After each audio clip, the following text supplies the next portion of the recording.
All right. Welcome, everyone.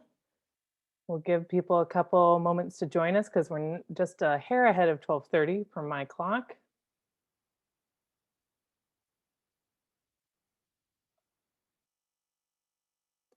Welcome to today's Lunch and Learn session with your City Forest Officer. I am Rachel Malarich, and today we're going to be uh, looking at trees a little bit and hopefully hearing a bit from you all about trees in your neighborhood.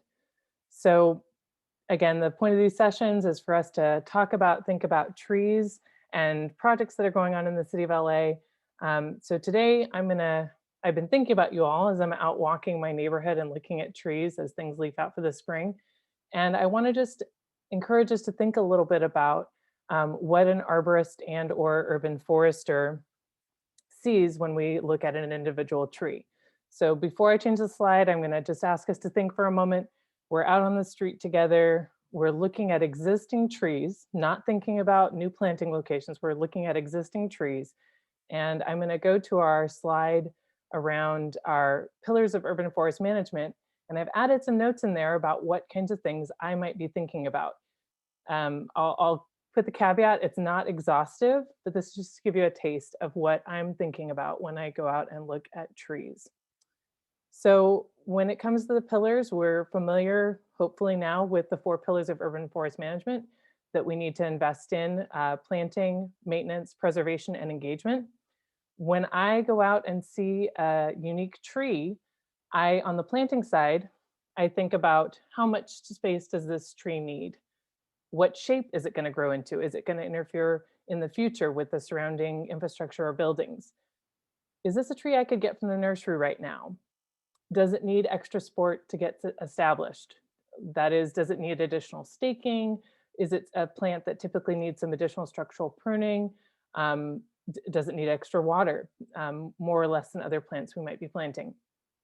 When it comes to maintenance, I might be thinking, how fast does this plant grow? What are its known weaknesses? And does it have structural challenges that we're aware of? Are there, again, additional pruning concerns that it's going to need support with over the course of its life? When it comes to preservation, some of the questions I might ask myself are, what types of pests and diseases are likely to shorten this tree's lifespan? And again, think about an existing tree. Any new trees we're planting, we're going to plant with the sidewalk in mind and wanting to avoid infrastructure conflict with the sidewalk.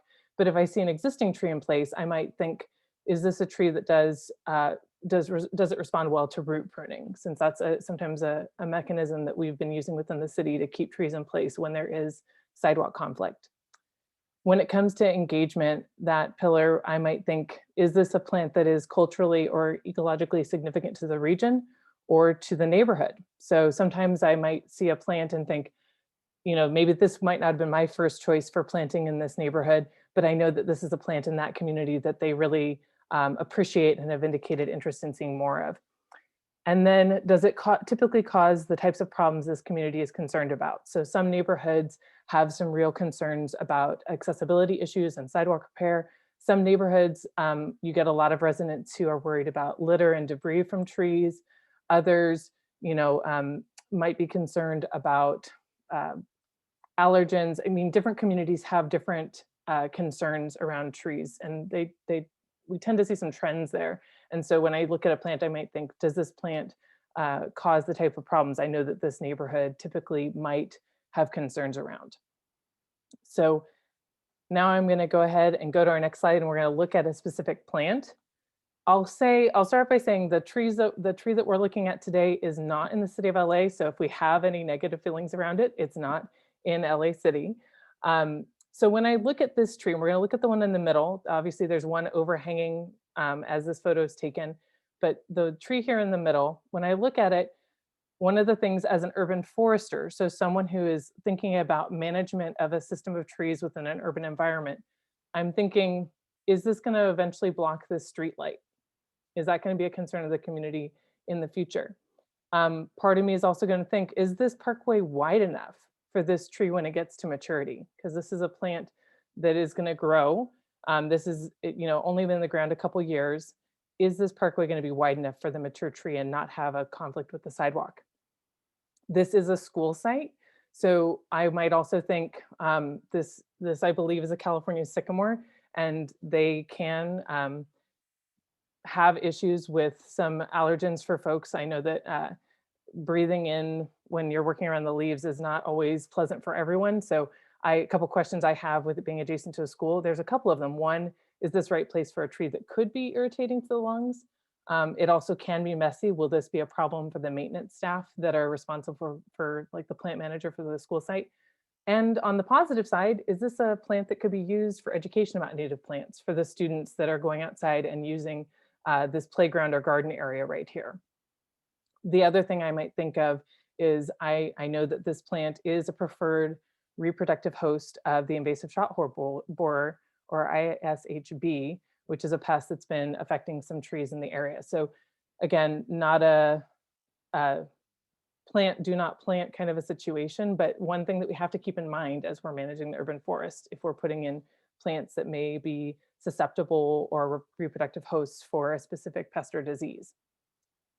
From the arborist perspective, I might say I see that this is a plant with good structure, generally good structure, and a single leader, which we want to see here. It doesn't have evidence of being topped, cut into that leader. It has that nice leader. And then we also see that it has healthy, vigorous growth. As also seen in this tree in the kind of foreground, there's um, a lot of growth on that tree. It's looking really happy. And up close, I didn't see any evidence of invasive shot hole borer. There are certain markers you can look for. This tree did not have any of them at this time. So that's a little bit about what I might be thinking about when looking at this plant. Um, but the truth is, on this walk, the morning that I saw this tree, I also thought trees are amazing. And so with Earth Month upon us, normally we'd be hosting some events where we can get together in person and plant some trees together and enjoy trees and talk about them. We're going to go ahead and go over to Mentimeter. And I do see some things in the chat and the Q&A. Just a reminder, I'll keep talking for a little bit longer and then I'm going to look at your questions. But if you want to go ahead over to Mentimeter, I'm going to switch the screen that I'm sharing. So I can, as an urban forester, I'm thinking about potential infrastructure conflicts and whether or not this is the right tree for the right place. As an arborist, I'm thinking about the specific plant, how is this plant doing? But ultimately, I don't want us to forget that trees are amazing and that plants are really interesting. And I just encourage you during the month of April, think about how we can be curious about the plants around us, what kind of things we might want to observe. So a couple questions for you all, and we'll hope that this works. This is our third time using it.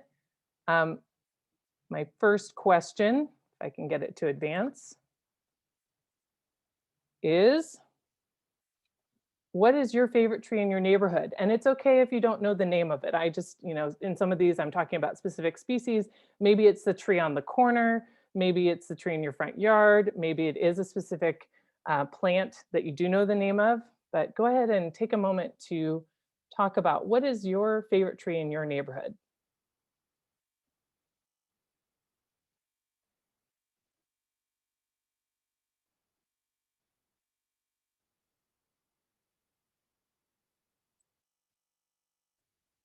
I want to make sure the results aren't hidden. If you see me hovering my screen there, I want to make sure that we can see the results when they come in.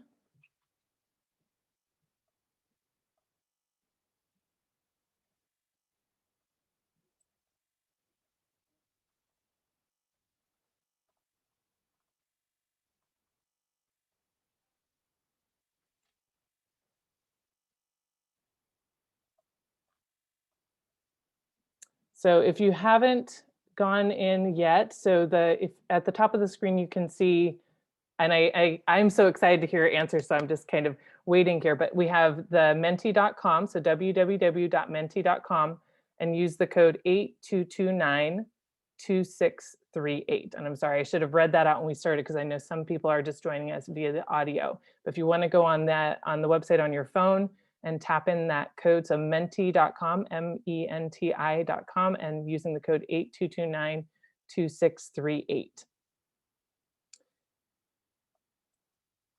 We've got some folks that are on there and hopefully they're thinking about, and if not, maybe you're thinking about what your favorite tree is in your neighborhood.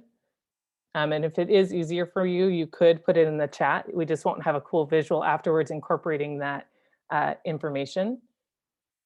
We've got one response in the chat, which is from Mindy. We have a California oak. These trees are native to the hillsides in our canyon. They are beautiful trees and provide amazing canopy. So trees around her home that are California oak. Sam says, the one outside my window, I think it's a London plane.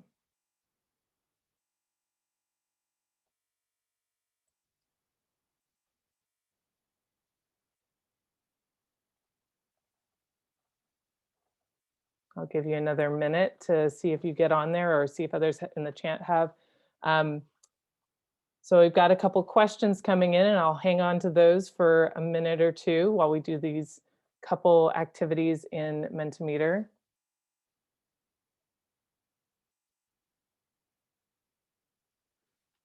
All right, I'm gonna go ahead and close the voting and see if we can get our results to populate. We have another person, Carolyn, saying Chinese elm. I used to live on a street that had a bunch of Chinese elms that were really beautiful. All of these are great trees. We can't pick a favorite. Oh, coral trees that line San Vicente are really pretty, but are really hard to grow well. I'll share that I drove past some coral trees this weekend. I love the red flowers in the early time of the year, but they have some issues. All trees have some trade-offs. So we have, the voting is closed. I'm not seeing any answers. So I'm hoping that you all are there. If I do get the answers after we log out, I'll go ahead and post those on our blog. I'm gonna go to the next question. So thanks for those of you who responded in the chat. And a tree fan question. So thinking about that favorite tree, what are the characteristics of your favorite tree that you appreciate the most?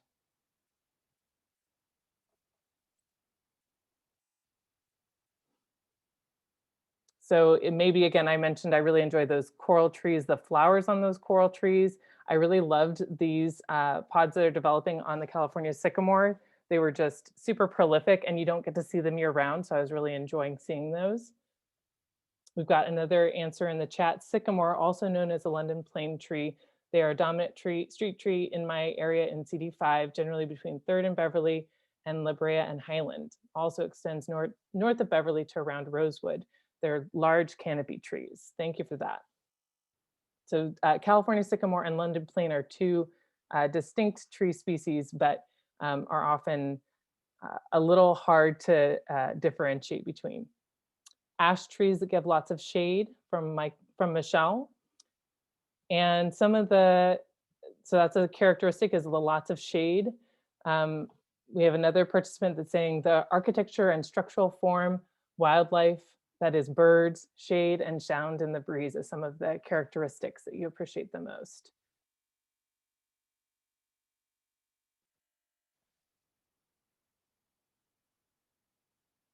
Another participant says, I also love oak and elm, but not many in my council district. And our Nancy, who's a fan of the corals, have enjoyed their amazing shaped trunks. I really like their roots. I've had some adventures with my son climbing on the roots of coral trees. They're really fun. Not an excellent street tree, but in medians and parks can be really beautiful. All right, well, I'll let you guys keep putting comments in there. And if you have questions, we are about to go to our Q&A section. I see at least 2 that have popped up. And I will be answering questions kind of specific to today's topic. Another component in the chat, there's something grand about oaks. They attract a lot of birds and provide a lot of shade. Yes, oaks are some of our superheroes when it comes to habitat value. And I do love that umbrella shape that they have, where they cover a lot of ground. So you guys can keep on putting in answers. We're having some issues with the results popping up. So I'm gonna go ahead and go back to just a quick, going back to the presentation, now that we've had a chance to hear about some of your favorite trees and plants. I just wanna do a couple save the dates for upcoming events that I want you all to be aware of that are coming in the next couple weeks, and then I will answer some questions. So I'll give you a moment to go ahead and answer, type in any Q&A that you have in the chat, or not in the chat, but in the Q&A feature. 3 save the dates. One is next week. So on Tuesday afternoon, April 20th, I think I've shared a little bit about our Urban Trees initiative that we're doing with USC, a project of USC that we've been partnering on. Their report on a case study looking at the Lincoln Heights El Sereno neighborhood around their health sciences campus. Some really fantastic work being done there. I'm going to have them on to future lunch and learn sessions, I believe, so you can hear from the researchers themselves on some of the research they've been doing. Their project is having the report be launched on April 20th, and then from 1:30 to 2:30, there's going to be a video of the project, and then a discussion between myself and President Folt and Dean Miller from USC. So that's an event that you can attend. I'll go ahead and put the registration or the link for that in the chat. The next one that's listed here, actually, I'm going to put two things in the chat. The one is the website for the project, and then the second one is the calendar invite for that event with President Folt and the project team. The other two do not have registration links yet, but just as a save the date so you all are aware, on May 12th, our LA Urban Center, which is the US Forest Service research hub here in Los Angeles, is going to have their spring partners meeting. And for those of you that have been tracking the Equity Visiting Scholar Project, phase 2 report will be released that day, and our visiting scholar Vivek Chandas will be doing a presentation at that spring partners meeting. So at the next lunch and learn at the end of the month, I can share the registration information. And then last but not least, we have our third annual tree summit for the city of LA happening on Friday, May 21st. Just want to get those on your calendar if you're interested. I know we all get pretty booked. So we've got some more items in the chat. I'm gonna look at the questions that we have.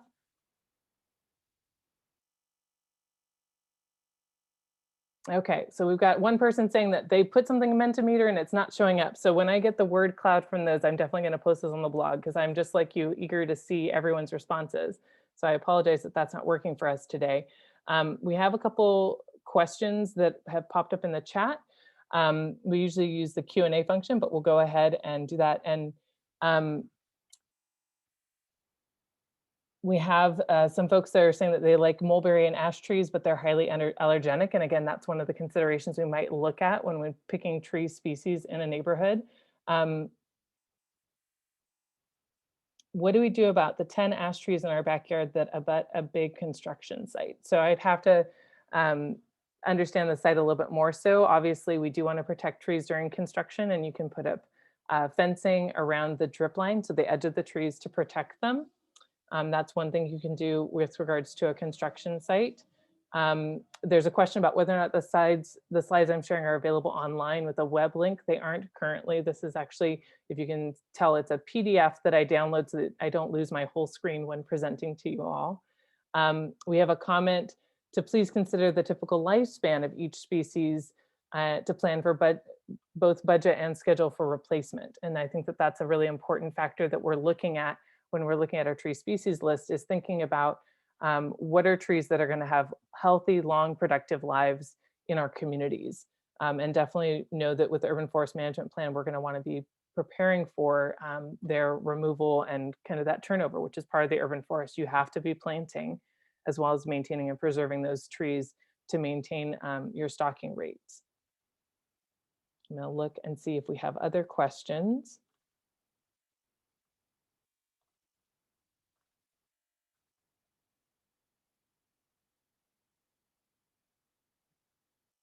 There's some folks that are concerned with how heavily some oaks and liquid ambers have been pruned, and it definitely is a balancing act when you're looking at the urban forest. Obviously, in a natural area, you don't need to prune things, but we do have to prune our trees in order to maintain their health and prevent risk in an urban setting, as well as magnolias, as was listed in the chat from someone who's concerned about extra pruning on those species.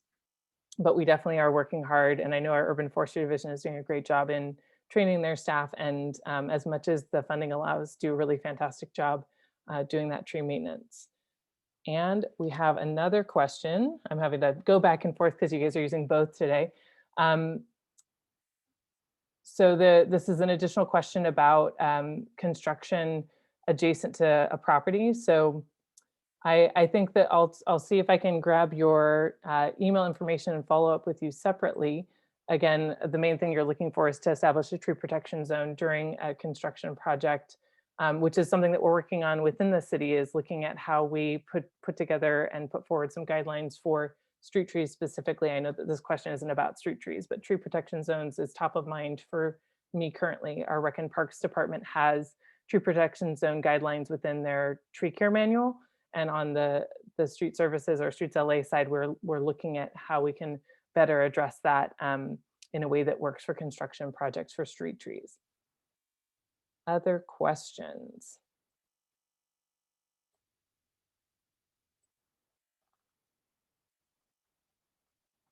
All right. Well, it looks like we are less chatty today. I may see if I can go back into the Mentimeter. I do appreciate the feedback from you all on the types of trees you like, and I see some people didn't share, so I'm kind of eager to see that. And thank you for sharing your email address.